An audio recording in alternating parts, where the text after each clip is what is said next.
What's up? What's up? What's up? Part three. Okay, let me continue. So it'd be great if some parents could actually get together and create some kind of scenarios and things for different types of values that they would like to incorporate, or for their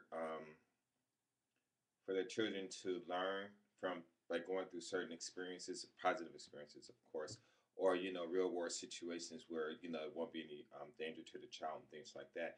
And if a bunch of parents can actually do something like that, put a package together and actually sell it, you know, not only will it, hopefully it'll help your children, but it'll definitely help other people's children. You can sell and make a lot of money and stuff like that. Um, but instilling values and things like that into your children, it's very important to do it and do it as much as possible. I think that one of the better things to do is always try to keep negativity out of your conversation and things like that, because that's one vulnerable path that people can use, and I can't do math, or can't do science, or I don't have courage, and it's not about all of that. It's about understanding the steps, learning the vocabulary, and things like that. Uh, so that's very important. Values are what we have to realize as parents is that the values that we learned were 20 years, however years ago when we were young. Some of those values do still apply. A lot of things change as the future goes forward, and it's very, very important that you get involved, or at least understand what young children are doing now, so you can understand how to approach a child or your child and things like that. Also, I made a video before about tag teaming children, and it was directed to black women who are single black women, but of course any single black woman. I mean any single woman, because um, there are a lot of women of all cultures, and women of their cultures, just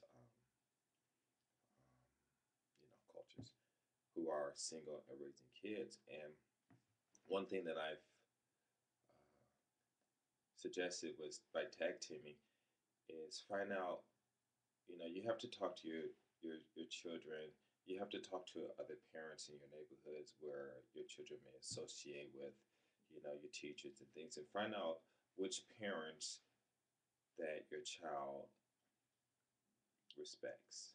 Because if a child respects a parent or an adult, then that adult can guide that child in a way where they want that child to go, because of the trust that that child has for that adult.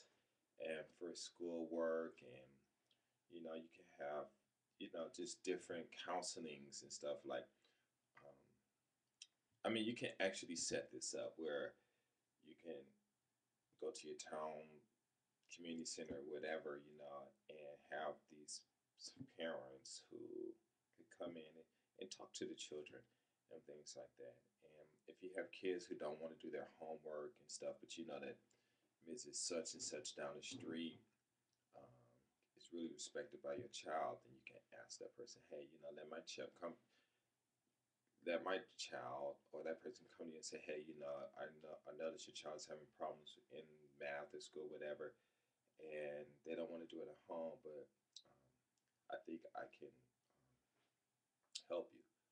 Just let me, you know, of course, you guys got to, of course, do the talking and all that stuff, and have that your child go to that parent's house and do their homework.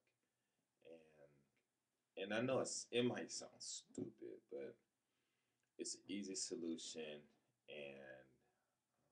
and of course you have to always trust this person also, because some people, even parents, you get this thing because you're a parent, and you can do this and you can do that. That these kids got to do what you got to say, and it's not like that, because the laws nowadays, they pretty much are giving a lot of power to children, and you can't just. I mean, you can do that if you want, but be smart, because these children are growing up fast, and they can get money in their hands fast, and they can do what they want, and it's pretty much nothing you can actually do about it. So those are just some suggestions that I think as far as instilling. So it's like, even going to the store, and your child might not want to go. So you just tell them, hey, okay, here's the money. Give them $50 or $100, $200, whatever, and then sit in the car and say, hey, you go shopping, and let them shop, and don't even get upset about what they buy, and then when they go home, and then you see what they have and ask them, why did you buy this? What intent did you have with this? Blah blah blah blah blah. And then when you got to change, how exactly did you do this or that? And it's just simple things like that. And then maybe the child might forget to buy milk, and next day wants some milk. Well, you went shopping when you get the milk. Oh, well, I didn't think about it. I didn't have a note. Then next time you go shopping, you need a note. And I know this sounds really stupid, but just simple things like that can really, really, really help a lot. But the whole thing is when you're trying to instill things into children, a lot of people do a lot of talking, and talking is fine and everything, but it's like it's like this: actually having a child go through an experience that will produce that type of a value, or whatever it is that you're trying to instill with them will help, and it will be a supplement. And sometimes it might be better if your child is like me, where all you have to do is just say, hey, it was like when I was a virgin till I was 21, until right before I turned 21. And I always thought about it and stuff. My friends talking about it, my friends in Venice, California, my friends in Westwood, my friends in Bel Air, my friends in Beverly Hills, all over, and I don't know who I was talking to. I'm thinking it was one of my friends from Venice. I don't know who it was, but one of the big homies, and they said, or it was a white guy, but I'm not sure. I'm trying to think. I'm thinking it was this old white man, or it was could have been both. And it was like one said, "Don't be in a rush to do anything," and the biggest one was, "Hey, you don't miss anything that you haven't tried." And I was thinking like, wow, that make a lot of sense.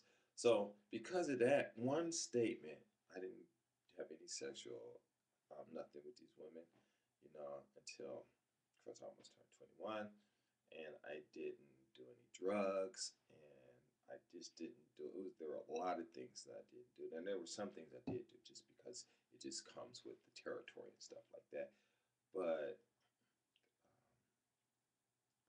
But just that one statement, it really helped me stay on a path, because he said, if you haven't done it, you haven't missed it.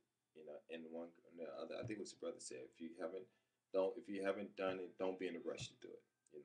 So it was, to me, it was just great. And if you have children like that, and some parents, you do have sometimes your child will listen to you, but it's very good to try to create, because it's like how people create these English learning and math learning and all of these things, but try to create adventures and stuff, because now your child is doing it, on these games and stuff, and